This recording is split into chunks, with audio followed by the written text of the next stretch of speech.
नमस्कार।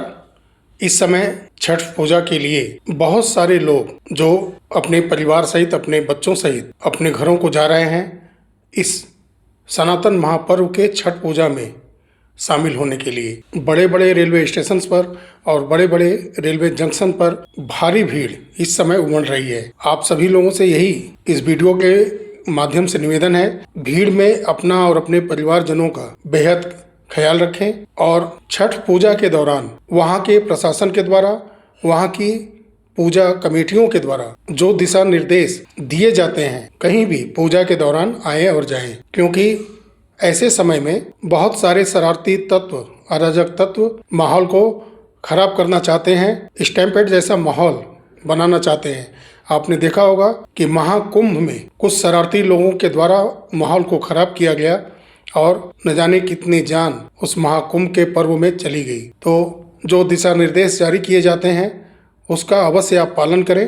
पूजा के दौरान भारी भीड़ वहां जमा रहती है, तो बिल्कुल केयरफुल रहें और प्रशासन पूजा कमेटियों के दिए गए दिशा निर्देश के अनुसार ही रहें, अफवाहों से बचें। इस छठ पूजा महापर्व को बहुत ही धूमधाम खुशियों से अवश्य मनाएं। साथियों, सेबी सहारा केस में आने वाले समय में सुप्रीम कोर्ट, सहारा ग्रुप, सरकार, सेबी, अडानी ग्रुप, इन सभी लोगों के दिए गए डाटा, आर्गुमेंट, हलफनामे के बाद सहारा ग्रुप के करोड़ों निवेशकों का और लाखों कर्मचारियों का पेमेंट फ्यूचर फिक्स करने जा रही है। ऐसा कुछ सप्ताह या कुछ माह के बाद अवश्य होने जा रहा है। सोशल मीडिया पर आज पूरा छाया हुआ है इलाहाबाद हाई कोर्ट के लखनऊ बेंच का वो आर्डर, जिसमें सहारा की 4 सोसाइटियों की तरफ से लखनऊ बेंच के सामने प्रेयर किया गया था कि जो पीएमएलए कोर्ट कोलकाता के अंदर केस दर्ज किया गया है उसको खारिज किया जाए।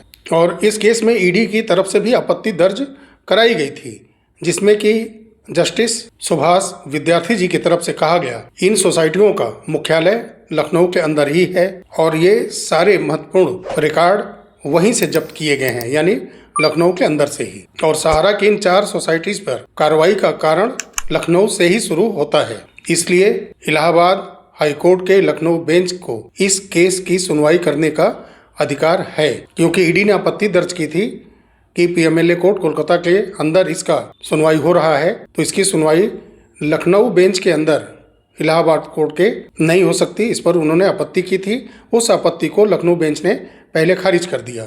फिर उसके बाद सहारा पर उन्होंने अपनी आर्डर को जारी किया कि जो ईडी की कार्रवाई चल रही है वो किसी एक एफआईआर के वजह से नहीं चल रही है, बल्कि सामूहिक रूप से पूरे देश के अंदर धोखाधड़ी के दर्ज मामले हों, अनुसूचित अपराधों के बहुत सारे मामले पूरे भारत भर में एफआईआर के स्वरूप में तथ्यों के समूह के आधार पर कराए गए हैं, जिसमें लगभग एफआईआर की संख्या 300 के आंकड़े दर्शाती है, जिससे एक ठोस आधार बनता है कि पीएमएलए कोर्ट के अंदर साक्ष्य के साथ इसकी जांच कराई जाए। अब यहाँ गौर करिएगा, इलाहाबाद हाई कोर्ट के लखनऊ बेंच ने इस आर्डर में कहा, ये कथित कृत्य अधिनियम जमा योजना प्रतिबंध यानी BUDS अधिनियम के बावजूद भारतीय दंड संहिता के तहत धोखाधड़ी की श्रेणी में आ सकते हैं। और इसमें यह भी स्पष्ट किया गया, SFIO के द्वारा इस समय लगातार सहारा के कई कंपनियों का जांच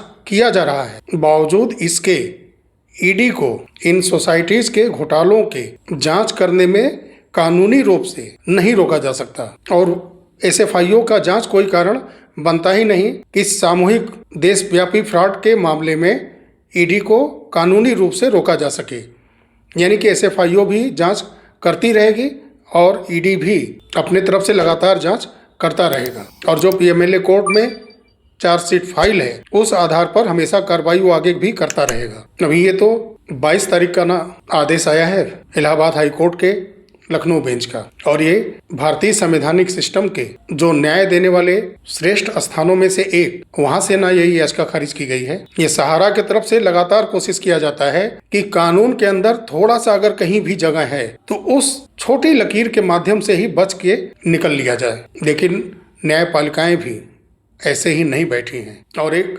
हमारे यूजर साथी हैं, आप देख लीजिए उनको कि उनको 1,000 रुपए देना पड़ा बांड का आवेदन करने के लिए CRCS पोर्टल पर, और पता नहीं कौन सा फॉर्म उनसे भरवा लिया गया, साइन वगैरह भी करवा लिया गया और वो फॉर्म एजेंट अपने पास लेकर के रख भी लिया। हालांकि उनसे हमने पूछा है कि आप कहाँ से हैं और आपका बॉन्ड आपके पास है कि नहीं है, अगर कोई पैसा जमा करते समय रिसीविंग स्लिप वगैरह है तो वो है कि नहीं, कहीं वो भी सब एजेंट के पास ही तो नहीं चला गया, और कौन से फॉर्म पर आपने साइन किया है जो कि वो एजेंट अपने पास रख लिया है। तो पता नहीं कौन सा खेल पिछले कुछ वर्षों से चल रहा है, कौन से शेयर फार्म या किस फार्म पर साइन करवाया जा रहा है निवेशकों से, ये भी अंदर अंदर खेल चलता आ रहा है। कुछ बेहद अजीब से लोग हैं जो कि निवेशकों के इस पीड़ादायक कठिन अवसर में भी उनसे पैसा कमाने का जरिया बना रहे हैं। कम से कम सहारा के एजेंट हो, कर्मचारी हो, सहारा के ऑफिस के लोग हों, उनसे ऐसी अपेक्षा तो नहीं कर सकते। बाहर अगर किसी साइबर कैफे से अगर कराया जाता है तो बात समझ में आती है, लेकिन जो सहारा का कर्मचारी हो, एजेंट हो, कार्य करने वाला हो, अगर वो पैसा लेता है इतना ज्यादा तो वाकई में ये कुकर्म की पराकाष्ठा है। सहारा ग्रुप का तो हाल फिलहाल में कोई भी ऑफिशियल सोशल मीडिया हैंडल तो है नहीं। कुछ लोग ऐसे हैं जो यूट्यूब के माध्यम से, कुछ सोशल मीडिया प्लेटफॉर्म के माध्यम से सहारा की बातें रखते हैं। उनके माध्यम से कल एक डाटा क्लियर किया गया सहारा ग्रुप के भुगतान को लेकर के। पहले आप वो आंकड़े उनके ही वीडियो के माध्यम से सुन लीजिए। पूरा का पूरा लिफाफा खुलेगा तभी पता लगेगा कि डील आखिर कितने का हुआ है और भुगतान आखिर कितने का है। वैसे एक जगह पर एक स्टेटमेंट में इस बात को बताया गया था कि 1,05,000 करोड़ के लगभग का भुगतान की बात हुआ था, क्योंकि कई सुनी बातों पर यकीन करना बहुत ज्यादती हो जाता है और 2 लाख करोड़ का, 5 लाख करोड़ का, 10 लाख करोड़ का भुगतान है, कैसे होगा कैसे नहीं होगा, इस तरीके की सारी चीजें मार्केट में घूमती रहती हैं। तो इसको ये अनुमान लगा पाना बहुत मुश्किल होता है। इसीलिए जो स्टेटमेंट है उसके ऊपर भरोसा किया जाए 1,05,000 करोड़ का, और अगर विद इंटरेस्ट का अगर बात करेंगे तो ज्यादा हो सकता है। और इसको लेकर कई सारे लोग बहुत गंभीर सवाल या गंभीरता को दर्शाते हैं। तो आंकड़े आपने सुन लिए, पहचान भी गए होंगे कि ये जगदीश प्रसाद जी हैं। इनका यूट्यूब चैनल यथार्थ है और इन्होंने आंकड़ा रखा है संभावित 1,05,000 करोड़ रुपए। जो ये कब स्टेटमेंट जारी हुआ, किस डेट को जारी हुआ, इसकी जानकारी अगर आप लोगों को होगी तो कमेंट बॉक्स में रखिएगा कि हाँ, इस डेट को सहारा ग्रुप के ऑफिशियल हैंडल से 1,05,000 करोड़ की देनदारी सहारा ग्रुप ने स्टेटमेंट जारी करते हुए अपनी तय की थी। और ऐसे आंकड़ों से ना अभी इनकार किया जा सकता है और ना ही स्वीकार किया जा सकता है। आने वाले समय में इसका फैक्ट खुद ब खुद सबको पता चल जाएगा। लेकिन कुछ जो आंकड़े सुप्रीम कोर्ट के अंदर दिए गए हैं सरकार की तरफ से, उस पर जरूर चर्चा की जाएगी। 12/9/2025 के उस ऑर्डर का जो पिनाक-पानी मोन्ती केस में सुप्रीम कोर्ट के तरफ से दिया गया और उसमें सरकार के तरफ से जो डाटा दिया गया था, उसके बारे में कुछ डिटेल फैक्ट आपके सामने मैं रखूंगा। इनमें सहारा ग्रुप की हमारा India credit cooperative societies limited Kolkata, Sahara credit cooperative societies limited Lucknow, Saharayan universal multipurpose society limited Bhopal और stars multipurpose cooperative societies limited Hyderabad. इन 4 सोसाइटीज के जो निवेशकर्ता हैं, जिनका कि 5 लाख रुपए तक जमा है, उनका जो आवेदन CRCS पोर्टल पर गया है, उसका डाटा 12/9/2025 तक 5,43,00,000 सरकार की तरफ से दिया गया है, जिनमें से वैध निवेशक 26,25,090 सरकार ने पाया है, जिनको उस समय तक 5,053 करोड़ रुपए का भुगतान किया जा चुका था। जबकि 26,25,090 वैध निवेशकों का जो वास्तविक मूल रकम भुगतान के लिए दर्शाया गया है सरकार के माध्यम से, वो 6,163.55 करोड़ रुपए। और इन आंकड़ों के बीच में लगभग 13,34,994 आवेदन और किए जा चुके हैं, जिनका कई चरणों में उस समय जांच चल रहा था। और इन निवेशकों का दावा लगभग 7,849.95 करोड़ रुपए कोर्ट के समक्ष डाटा में दिया गया है। और दिसंबर 2026 तक इन 4 सोसाइटीज के लगभग 32 लाख और निवेशकों का आवेदन सरकार के पास CRCS पोर्टल के माध्यम से पहुंच सकता है। जो अमाउंट डिमांड किए जा रहे हैं, एक अनुमान लग रहा है कि 15,000 करोड़ रुपए कम से कम और अमाउंट इन निवेशकों का पहुंचता दिख रहा है। सब मिलाकर के देखा जाए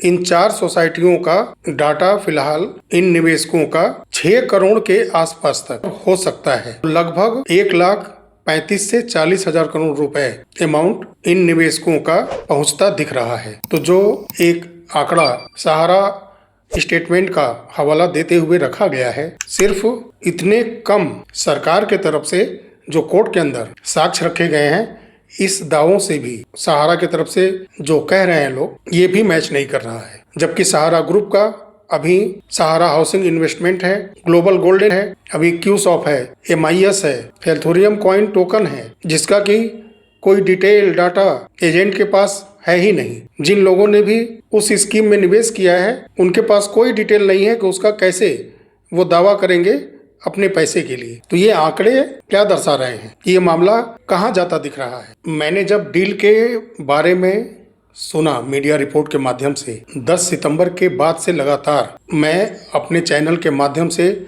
आवाज उठाता आ रहा हूँ कि सहारा की अपने सभी कंपनियों के निवेशकों की देनदारी कितनी है, इसका डाटा सबसे पहले सामने आना जरूरी है। पूरे देश से डाटा कलेक्शन करने के लिए कोर्ट से प्रेयर किया जा सकता है। जैसे कि सहारा एम्प्लॉइज के लिए आईए लगाए गए थे, उस पर सुनवाई हुई, कोर्ट ने ऑर्डर दिया कि एम्प्लॉइज के कितनी सैलरी, ग्रेच्युटी, PF, कितनी देनदारी है सहारा, उसका डिटेल कोर्ट के समक्ष अगली सुनवाई में रखे। जिस तरह से 1 वर्ष के और अंदर में जाते जाते 6 करोड़ के आसपास इन 4 सोसाइटीज के निवेशक का डाटा दिख रहा है कि हो जाएगा। इसी तरह से पैसा मिले या न मिले फिलहाल में, लेकिन एक जगह जिनके पास एक भी किसी कंपनी का बॉन्ड 3-4 बरस पहले मैच्योर हो चुका है, 7-8 साल पहले मैच्योर हो चुका है, उनका पैसा नहीं मिल रहा है, ऐसे सभी निवेशकों के लिए जिनका आने वाले समय में क्रमशः खाता मैच्योर होता जाएगा, 5 साल, 7 साल, 10 साल आगे जाने पर जिनका खाता मैच्योर हो रहा है, उन सभी का डाटा एक जगह कम से कम इकट्ठा तो हो जाए। जैसे सरकार ने ही ये डाटा सुप्रीम कोर्ट के समक्ष रखा और ये आंकड़ा हम लोग शेयर कर रहे हैं वीडियो के माध्यम से, तो कम से कम ये आंकड़ा तो दिख जाए कि हाँ, इतने करोड़ निवेशक किस किस कंपनी के और उनका कितना पैसा जमा है, निवेश किया है सहारा में उन्होंने, ये स्पष्ट हो जाना चाहिए। पैसा मिलने में देरी भले हो, लेकिन वो कम से कम एक जेन्युइन निवेशक तो कम से कम बन जाए सहारा ग्रुप के। इसीलिए ये बातें मैं लगातार उठाते आ रहा हूँ। चलिए साथियों, वीडियो काफ़ी लंबा हो चुका है, मिलते हैं अगले वीडियो में। तब तक के लिए नमस्कार, जय हिंद, जय भारत, वंदे मातरम।